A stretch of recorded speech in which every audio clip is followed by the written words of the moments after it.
We are the Greater Baton Rouge Industry Alliance, and our mission is to drive solutions to common issues with an emphasis on safety, performance, and workforce development. What are we doing here today? Today we're having our 2018 annual meeting. What are the biggest issues facing the industry? So our theme today is around one of the biggest issues, which is the Industrial Tax Exemption Program. Industry has recently been in the spotlight. In 2016, Governor Edwards made a large change to the Industrial Property Tax Exemption, and this has caused a decrease in companies wanting to come here and locate here, and it's creating a significant roadblock for industry to invest in their plants and to grow. And I know we just had a large announcement of $9 billion from Formosa Plastics. However, they got the original deal.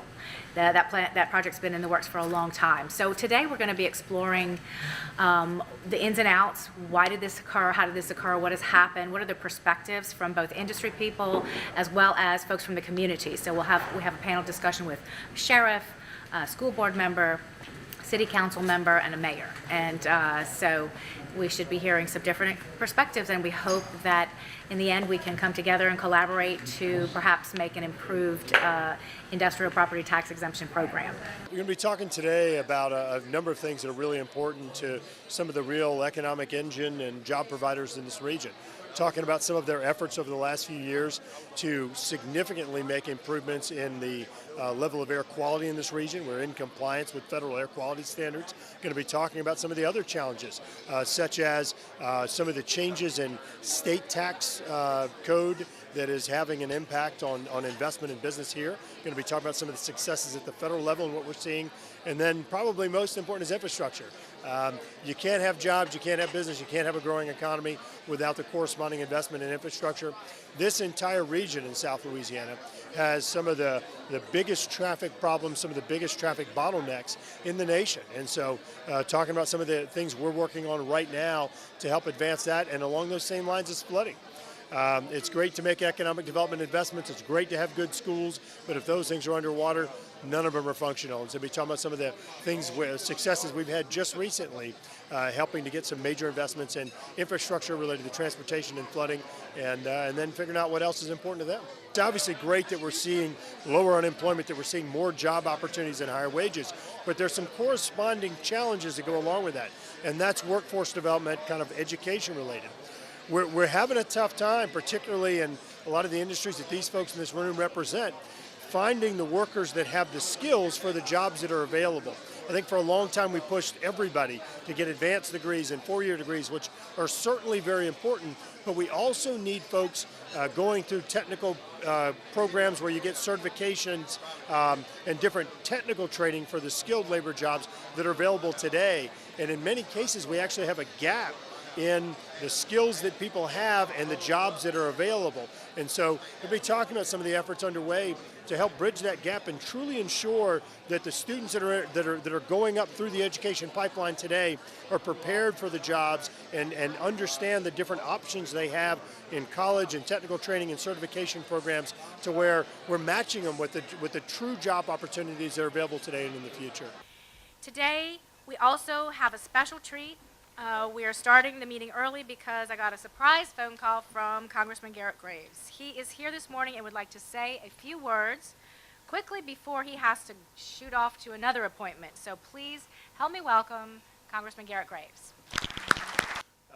We did a big tax bill in December, and there were some really good things in there, some things in there that candidly I'd change if I could, but some really good things in there. And you start looking at what's been happening in the United States when you take some of the regulatory reform, some of the changes we've been doing there, when you take some of the tax changes that we've done, and you're seeing some pretty amazing things happening in the economy in the United States right now. And I want to run through these numbers just because I love talking about good news and positive outcomes in light of all this controversy that we're seeing in politics right now. So in about the past 15 months, we've had 2.5 million new jobs created. We've had 1.5 million people transition from welfare into the workforce.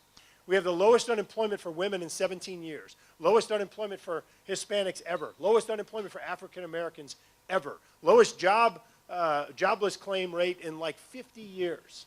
So we're seeing things happen right now in our economy that are fantastic. We're helping to provide tax certainty. We're helping to improve the competitiveness of the U.S. tax code as compared with other countries, which I think we've sort of slid or eroded over the last several years as we haven't updated our tax code in 31 years. And as I told Tim Johnson, where are you, Tim? I was talking to Tim the other day. I said, Tim, think about it. I mean, you had a mullet, you know, in 31 years ago. We got and things have changed a lot. And we've got to modernize or update our tax code to ensure the competitiveness of the U.S. economy, to help give y'all a level playing field. Complementing that, as I mentioned, is the regulatory environment. And when you talk about regulations, people immediately start saying, oh, well, look, they're going to do something to trash the environment, or going to do something to undermine community health and safety, but that's not the case. We've simply found more efficient ways to achieve the same regulatory objective and tried to stay focused on what the objective of the regulations are instead of staying focused on the process, that in many cases you're doing things that are completely irrelevant to what your ultimate regulatory goal is. If you're trying to improve the environment, why am I over here doing backflips when it's completely irrelevant to protecting the environment? So for every one new regulation that's been issued in the last 15 months, 22 old regulations have been rescinded, helping to improve regulatory efficiency, helping to give you better certainty, and helping to complement the competitiveness of the U.S. economy with our tax changes. So really good news, things that are happening there. Now, I know y'all have been talking about ITEP, and I know that some of the changes in ITEP are entirely contrary to that. It runs counter to the certainty. It runs counter to the competitiveness. Because adjacent states don't have this lack of certainty. Competitive states don't have the lack of the incentive that's there. And so it undermines what we're trying to do at the federal level. And so we are trying to work with the state and helping to provide a better path forward, working with the governor's office and others, and trying to urge them to take a different path to give you that certainty to help improve the competitiveness of the Louisiana economy. Because I'll tell you, I am concerned. I am concerned that the state is focused a little bit too much on taxes to try and stabilize things in the state of Louisiana, as opposed to what we really know is the solution to our state's economy, which is economic growth. And right now, the state of Louisiana has a lower workforce participation rate than we've had historically. In fact, one of the lowest rates we've had in decades. And we have a higher unemployment rate than the national average. And so we need to make sure that Louisiana benefits, Louisiana participates in this economic growth. And we take advantage of some of the incredible assets we have in Louisiana, like one of the best maritime transportation systems in the nation, readily available natural gas, inexpensive, and an incredible distribution system that really is unrivaled. Because those are amazing assets that help to increase business, that help to grow the economy in the state, and they're natural advantages that we have here that many other places don't. And so Louisiana should be outpacing the national economy. We should see lower unemployment here than we see in other states. And so, again, we're going to continue working with the state to ensure the compatibility, or that we're seeing complementing actions of the state and not actions that are contrary or undermining Louisiana's economy. Now, giving you some more good news. Many of you are familiar in North Louisiana in March of 2016, we had a big flood up there. It was a 500-year flood. And then in August of 2016 here at home, we had a 1,000-year flood. And so we've been working on recovery because the floods had a big impact on our economy and many of your employees, many of you in this room, a lot of our infrastructure. And so as of now, we've been able to bring home about $10 billion in federal funds, all federal funds. There's no state money involved in our recovery right now, which is a whole other story, but $10 billion. And so we're helping to recover this area. We're urging the state and working with them on this Restore Louisiana program to get the dollars out faster. That's $1.7 billion in federal funds to help homes and businesses get restored, to help people get restored, get people back in their homes and get our economy revving again. And something that's really amazing is the Comite Diversion Project, which is a flood protection project in this region, East Baton Rouge, Livingston, and Ascension parishes. The project's been around for 32 years. It's been federally authorized. $100 million has been spent, but not one single thing that provides a drop of flood relief. And so we've been working on that and really focused on that because we need to provide people certainty that their homes and businesses aren't going to be flooded, their roads aren't going to be underwater. And so we recently made an announcement that project's not going to be advanced, it's going to be finished, fully federally funded. And this project's been around for 32 years, and it's just been out there languishing. And so, again, we'll be making the full announcement in a few months, laying out all the funding sources, but fully federally funded. The Comite project is not going to be advanced, it's going to be finished. And we're going to go on from there. We're going to help to clean out bayous and canals and ditches in this region to make sure that our homes don't flood and the water goes in the right places, which is not in our homes and businesses. And other things that have been around and people have been talking about for decades are some of the transportation and traffic challenges. We all know that we're decades behind where we need to be in terms of traffic solutions.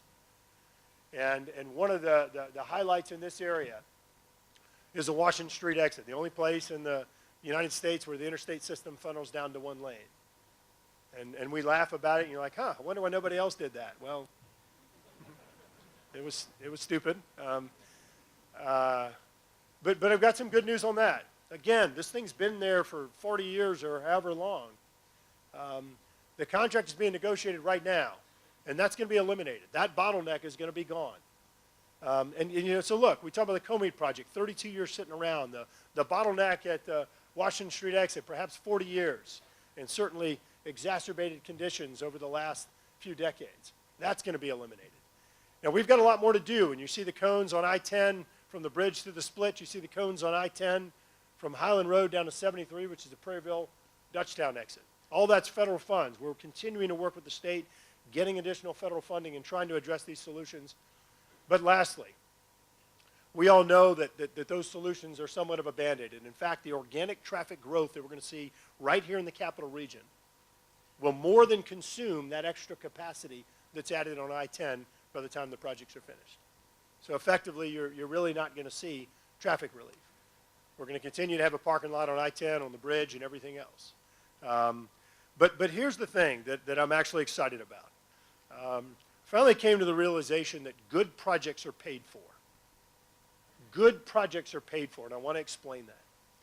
You look around at projects like building a new bridge, like adding alternative routes to get us east to west, to get us along the I-12 corridor, the I-10 corridor. We're spending right now in this region about $1,000 a year in extra gasoline. About $1,000 a year. We're spending anywhere from 31 to 47 hours in extra traffic time. We're pumping emissions out into our environment, all because of inefficiency. So for people to say that these things aren't being paid for, they're already paid for. We're wasting the money. We're spending it ineffectively by buying more gasoline. Sorry, oil and gas companies. We're spending it ineffectively by wasting time and having an inefficient economy and inefficient transportation system that costs your businesses, that cost our families. And we're spending it inefficiently because we're pumping emissions into the environment that further challenges your role in helping us to maintain the right air quality standards, which, by the way, phenomenal job. Phenomenal job in the announcement just this week in meeting Clean Air Act standards and hitting attainment rates. That's amazing. And I know that everyone in this room was a part of that success. But we can't be putting all this tax on you, meaning the emissions, and forcing you to make investments in bringing emissions down while we have this awful transportation system that's just pumping out emissions because people are sitting in traffic. And so the president did announce an infrastructure package. We are working right now on that. We passed an aviation and infrastructure package on Friday through the House of Representatives, which, by the way, we added a number of really important disaster reforms, some of the things that the rest of you would call common sense and would have done years ago if you were the administrator of FEMA. We're working right now on a water infrastructure package having to do with levees and coastal restoration and rivers like the Mississippi River and the deepening of the river to maintain our maritime commerce superiority there and hopefully lowering costs for those of you that have river access. And the next one is moving forward on roads and bridges, on transportation, surface transportation legislation to help improve the efficiency of project development and project delivery. When I worked for the state of Louisiana and delivered some of these coastal restoration and levee projects, we routinely were able to build projects for 1/2 to 1/3 the cost of the Corps of Engineers. 1/2 to 1/3 the cost. Now, if you were a company doing that, do you really think that you'd still be in business if your cost was double or triple that of your competitor? Not a chance. In government, without the competition, there's no challenge, there's no alternative. We're working on changing that. We're working on allowing other entities to carry these projects out to where we can build twice as many projects or 3 times as many projects for the same investments. We're working on regulatory reforms that doesn't just benefit these public works projects, but benefits you in the efficiency of carrying out changes to your projects or expanding your facilities. Because this is really important, the efficiency of our economy, and it complements some of these other efforts on regulatory and tax reform that we've been working on. So I want to say again, there's some good news in our economy, good news on some great infrastructure wins, good news on the tax and regulatory changes that have served as a catalyst.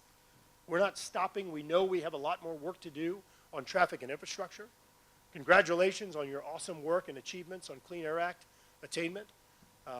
But let's continue to work together to ensure that we're continuing to build on these successes with additional regulatory ideas and innovation and efficiency, to make sure that we're working together to achieve the traffic solutions that we need in this area, because we know that we're decades behind where we need to be. And we've got lots of investment and lots of efficiencies to incorporate into project development and delivery, because we don't have time to wait on a bridge for 20 years or what have you. We needed the solutions 20 years ago, not 20 years in the future. So thanks very much for being here. Looking forward to continuing to work with you all, and I hope you have a great program. Today, we're going to hear more about industry's investment in our communities, and we'll get perspectives from several different angles. Now, I'd like to introduce John Pasillo, Operations Director with Mexichem and GBRIA's Board of Directors Chair, who will do the next step. So this is a special meeting for me. This is my last meeting as your chair or chair of GBRIA. I'm handing over the gavel, if I had one, at the end of this discussion to Tom Ura, who'll be taking over. I've served on the board since 2007, and I'll continue to serve on the board after today. I've been the chair since 2009. As I was talking with Connie at the beginning of the meeting, I think the statute of limitations is up, but it's not that, right? It's term limits, right? So normally you haven't had to have term limits on your chairman because your chairmen have been such high-flying geese, right, that they don't stay around all that long. You know, they come, they spend a couple of years, and then they go off to the next great assignment. Well, I've been here since 1991, chairman since 2009, so I don't know what that says about me, but anyways, it's been a pleasure serving as the chair of the board. You got a great organization. Connie and